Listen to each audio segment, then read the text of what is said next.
নিজ ঘরে আত্মঘাতী এক যুবক। ঘটনা চুরাইবাড়ি থানার অন্তর্গত শনিছড়া গ্রাম পঞ্চায়েতের ৬ নং ওয়ার্ডে।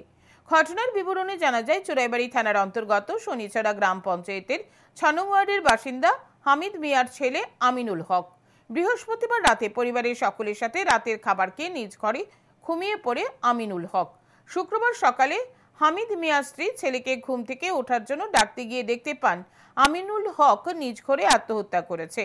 হামিদ মিয়ার স্ত্রীর চিৎকার শুনে ছুটে আসে পরিবারের লোকজন। পরবর্তীতে সময় খবর দেওয়া হয় চুরাইবাড়ি থানার পুলিশকে।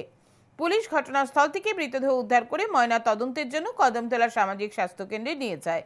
ময়না তদন্তের পর মৃতদেহ তুলে দেওয়া হয় পরিবারের লোকজনদের হাতে। ঘটনাকে কেন্দ্র করে এলাকায় নেমে এসেছে শোকের ছায়া। প্রথম তার মায়ও দেখছে কি কিলার লাগছে ফাঁসি গাড়িতে তো বেল্ট আছে, মানে সিট বেল্ট ওটা দিয়ে লাতবান দিয়ে আসতো লাগিয়েছে। কখন কি পোস্টমর্টম লাগে আনছি না কদমতলা হাসপাতালে।